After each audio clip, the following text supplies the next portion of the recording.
This is Pulse of Africa, the face and voice of Africa. The story of resurgent and burgeoning Africa is here, only on the Pulse of Africa channel.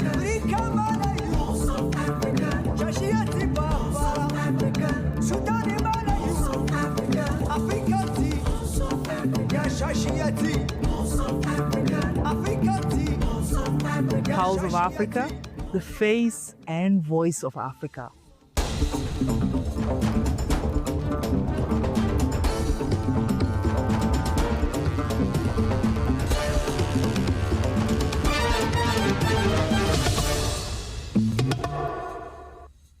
Hello, I'm your host, Adam Masai, for this hour's news. Let's start from the African Union call at COP30.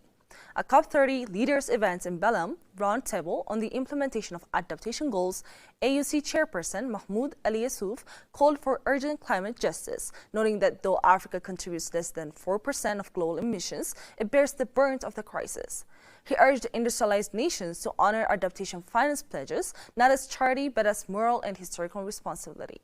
Africa, he said, is not waiting. Through the AU Climate Strategy from 2022 to 2032, the Decade of Smart Agriculture, the Blue Economy Strategy, and Mission 300 for Clean Power Access, the continent is advancing resilience and prosperity.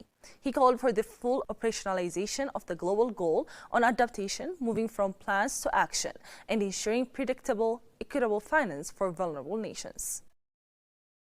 Democratic Republic of Congo and Rwanda said in a statement on Friday that they had agreed an economic pact in Washington.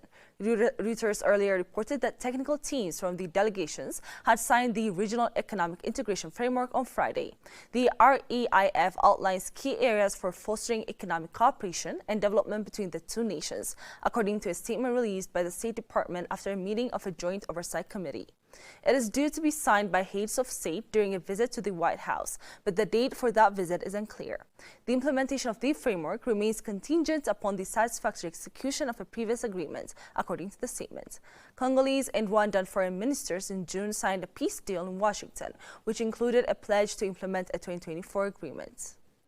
The Grand Ethiopian Renaissance Dam is imperative to ensure regional integration, drive towards sustainable growth, and to transform the continent, African Export-Import Bank, Afrexim Bank Operations Managing Director Kwambena Irebi said. The Grand Ethiopian Renaissance Dam, GERD, the largest hydroelectric power plant in Africa, is expected to facilitate regional energy integration through power exports and promote stability, cooperation, and shared prosperity. In an exclusive interview with Pulse of Africa, the Banking Operations Managing Director said Ethiopia is one of the largest countries on the continent with a very rich history, and it is imperative that countries such as Ethiopia drive a transformation in the continent, he noted. Noting the significant potential of the dam, Arabi expressed his expectation to see Ethiopia making significant strides in industrialization and manufacturing across the continent, feeding into the African Continental Free Trade Area. It all looks really quite positive, and the African Export-Import Bank looks for opportunities to support this transformation, the Banking Operations Managing Director stated. According to him, it is good to see countries taking ownership of changing the energy landscape of their countries. For the Banking Operations Managing Director, energy independence is quite imperative across the continent, which is critical to drive towards sustainable growth. Arabi reaffirmed Afrexim Bank's commitment to continue to be a strong partner for Ethiopia and to participate in the industrial transformation of the country. This is Africa, the cradle of humanity, the frontier of the future, a land of visionaries, creators and pioneers, a continent of unstoppable energy where innovation meets tradition, where voices rise, loud and fearless. I am an African. This is the heartbeat of a billion people, diverse, bold, united by a single purpose to tell our own stories in our own way. No borders, no barriers, no filters. A new era of African storytelling is here. From every corner of the continent, from the bustling cities to the quiet village, we tell Africa's story by Africans for the world. This is the land of a rising Africa, where Africa speaks and the world listens. This is why today we bring you POA, Pulse of Africa, the face and voice of Africa. Nigeria's inaugural Black Muse Art Festival kicked off today with the unveiling of its 15-meter bamboo pavilion in the Aikogba neighborhood, marking the opening of a new sculpture park. Founded by artist Victor Ehimanor, the event celebrates African creativity through performances, bronze casting workshops, film screenings, and exhibitions featuring contemporary West African artists like Kelly Omodamwen and David Alabo. It coincides with the public opening of the Museum of West African Art on November 11, showcasing artifacts from Nigeria and beyond. The festival underscores a push for community-driven green spaces intertwined with art.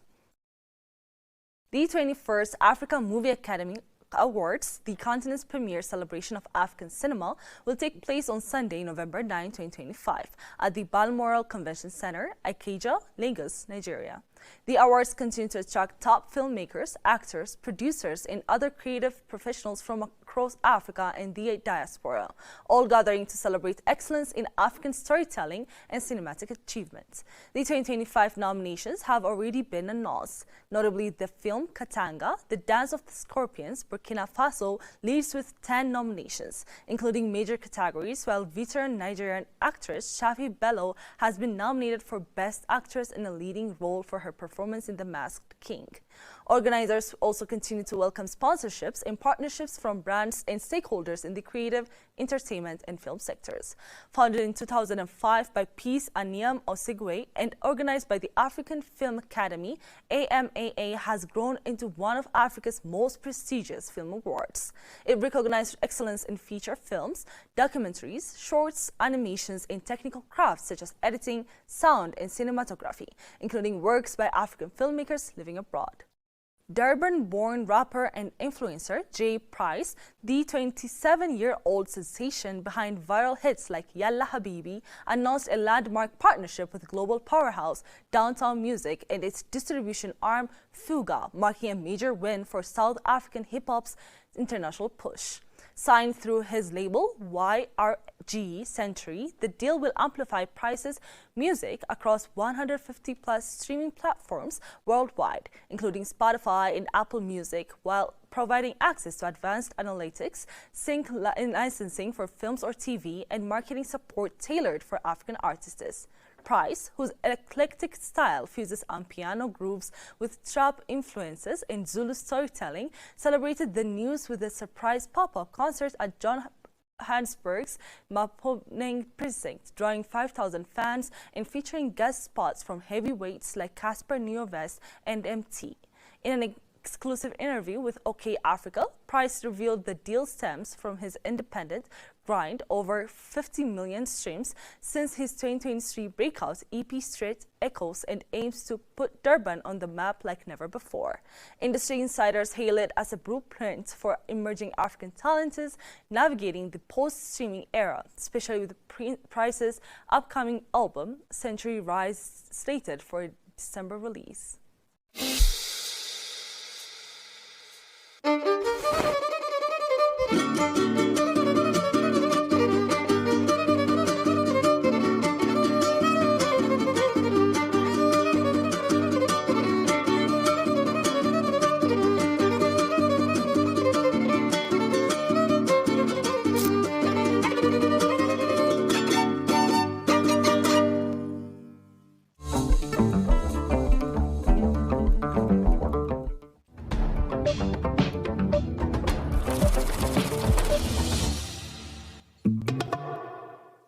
Moving on to business news. President Joseph Niyuma Boakai on Friday submitted the draft national budget for fiscal year 2026 to the national legislature, amounting to US $1.2 billion. The budget was formally presented to House Speaker Richard Nagwe Kun.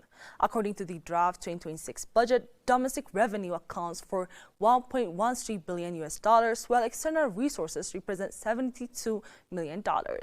Domestic revenue projections include tax revenue of $726.96 $127 million, non-tax revenue of $83.92 million, mutual sign-on bonus of $200 million and contingent revenue of $28 million. The proposed budget allocates approximately $280 million to projects under the Public Sector Investment Plan, PSIP, a key pillar of the administration's development framework focused on agriculture, roads, rule of law, education, sanitation, and tourism. In his budget message to the legislature, President Boakai commended lawmakers for the timely passage of the fiscal year 2025 national budget, which facilitated a more effective and transparent implementation of government programs during the current fiscal year. The president urged the national legislature to ensure a timely and transparent review and approval of the fiscal year 2026 draft budget, emphasizing the importance of maintaining legislative due diligence and accountability in the process.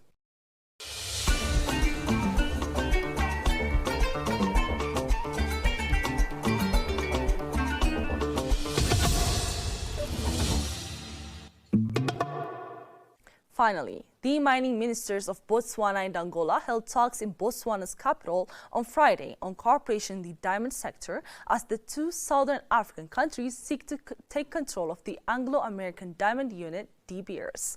Botswana, which owns 15% of De Beers and contributes 70% of its annual rough diamond production, considers the company a strategic national asset, despite a slump in the global diamond prices that has hurt its economy. Angola initially sought a minority stake in De Beers, but later submitted a bid for a majority stake, setting up a potential bidding war with its neighbor.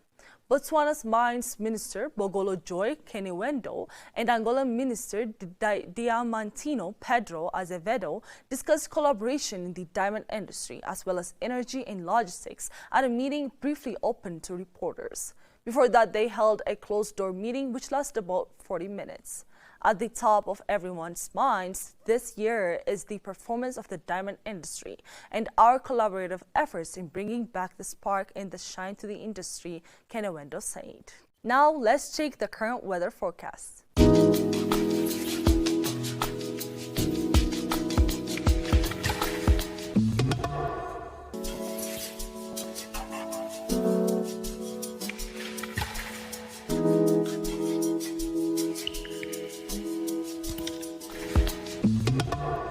Before we wrap up, I would like to invite you to watch the Notables program, which delves into the life of Jomo Kenyatta, the former president of Kenya.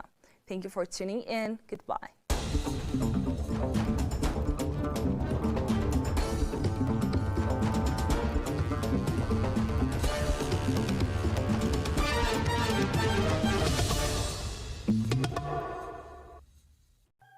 They shaped history. They inspire generations. They are the Notables. Join us as we honor Africa's greatest minds and trailblazers, the Notables, celebrating Africa's icons. Hello and welcome, viewers. Today we revisit the life of a man whose name stands tall in the story of Africa, Jomo Kenyatta, the father of the Kenyan nation. He was more than a leader. He was a teacher, a freedom fighter, and a visionary who dreamed of a united and independent Kenya.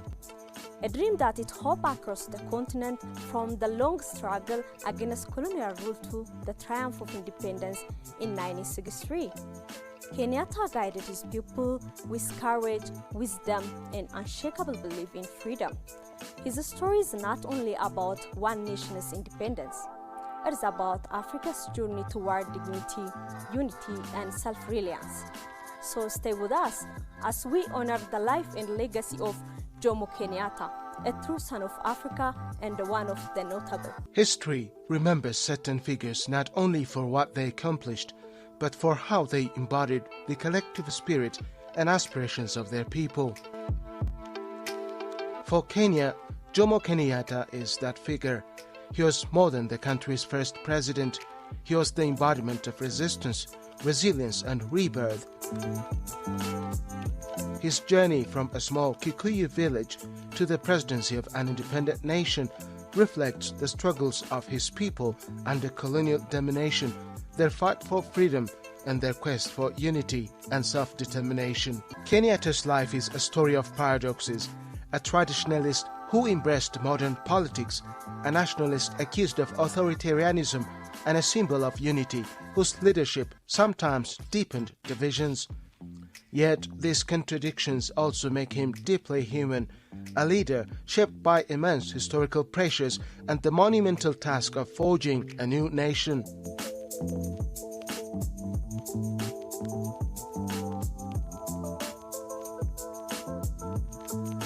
Jomo Kenyatta was born around 1897 in Gatundu, central Kenya, to a Kikuyu family. His original name, Kamawa Nyengi, located him within his clan and community. The Kikuyu, Kenya's largest ethnic group, lived in the fertile Central Highlands, farming crops such as millet, bananas, and sweet potatoes. For the Kikuyu, land was not only an economic resource but also a sacred inheritance, connecting the living with ancestors and future generations. Kamawa's childhood was spent in this traditional setting, marked by communal values, oral traditions, and strict rites of passage. Yet even in his early years, the shadow of colonialism loomed. By 1895, the British had declared Kenya a protectorate, and within a decade European settlers began appropriating vast tracts of fertile Kikuyu land. This dispossession disrupted farming, created poverty, and ignited resentment themes that would later dominate Kenya's politics. At the Church of Scotland Mission at Thogoto, Kamawa encountered Christianity and formal schooling. Baptized as Johnston Kamawa, he entered the colonial system but also acquired tools to challenge it.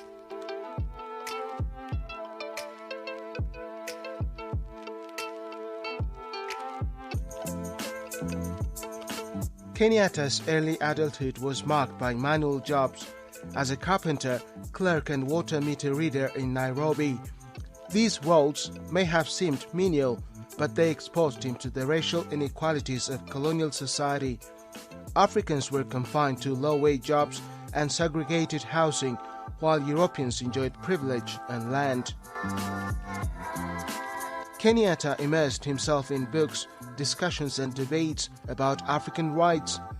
By the 1920s, he joined the Kikuyu Central Association, KCA, one of the earliest political groups demanding land reform and representation.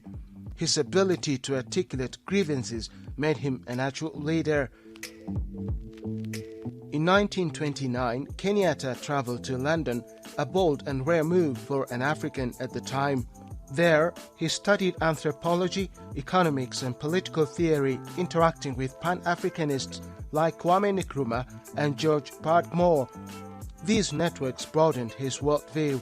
He no longer thought only as a Kikuyu, but as part of a larger African struggle against imperialism.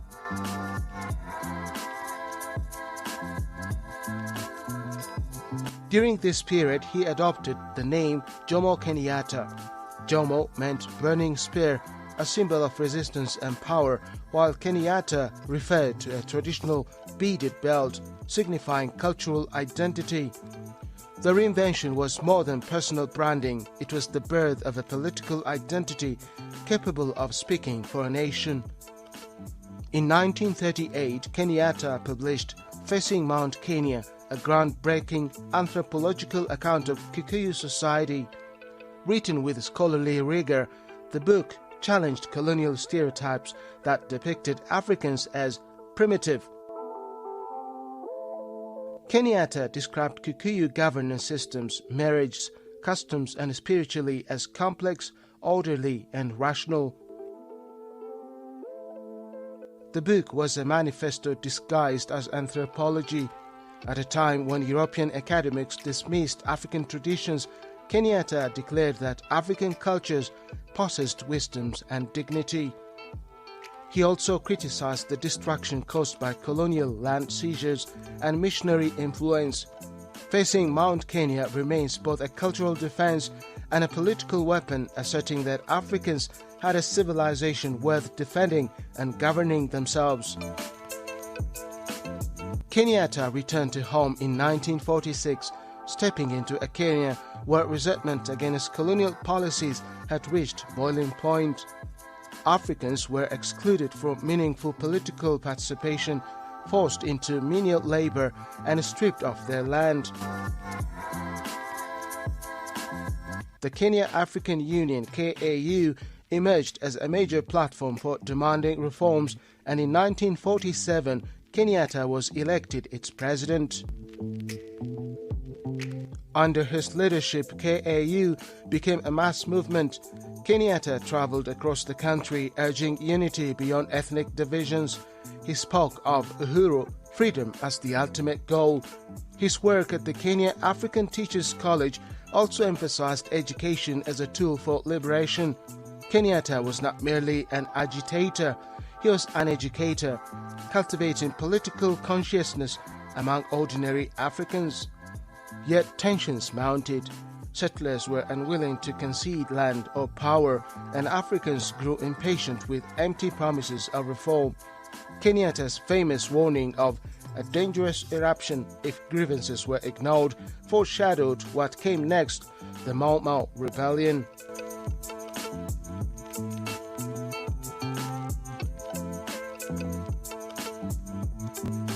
The Mau Mau Uprising 1952 to 1960 was a war fought primarily by Kikuyu fighters who retreated into forests to wage war against colonial forces. Their demands were simple but powerful: land and freedom.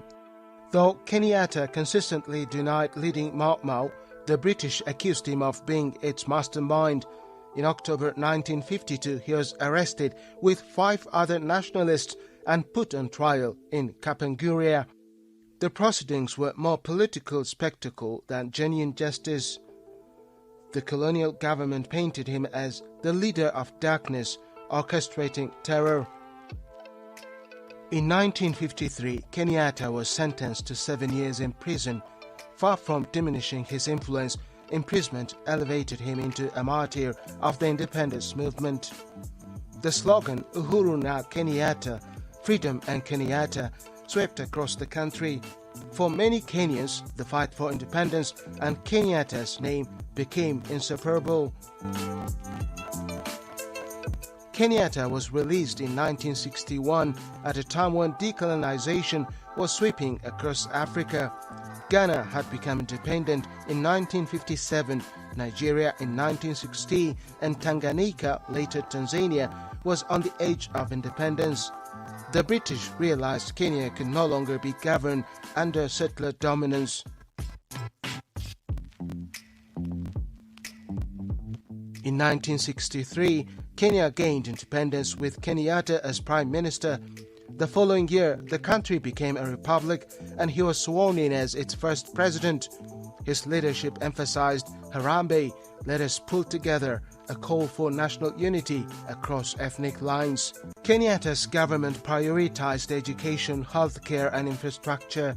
Schools, hospitals and roads were built, and agricultural policies encouraged cash crops like coffee and tea, which boosted the economy. Nairobi became a hub of African diplomacy, hosting conferences and embassies.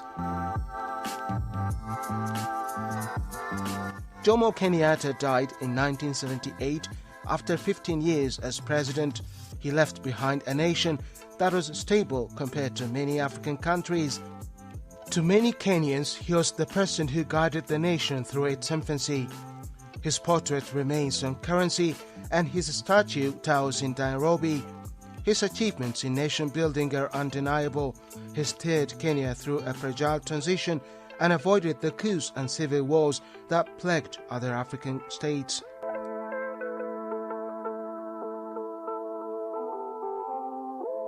Kenyatta remains the burning spear that lit the path to independence.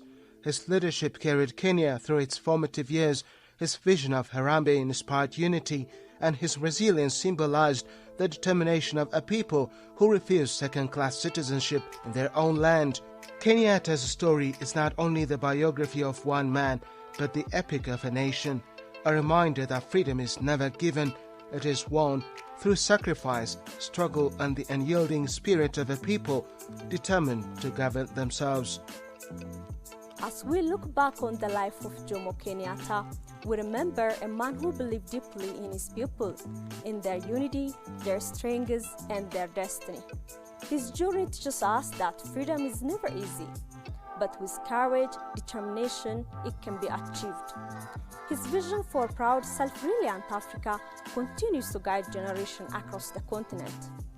Thank you for being with us as we celebrate Jomo Kenyatta, the father of the nation and last symbol of African pride and resilience.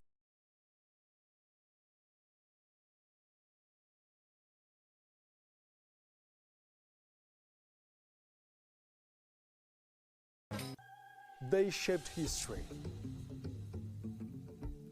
They inspired generations. They are the notables. Join us as we honor Africa's greatest minds and trailblazers, the notables, celebrating Africa's icons.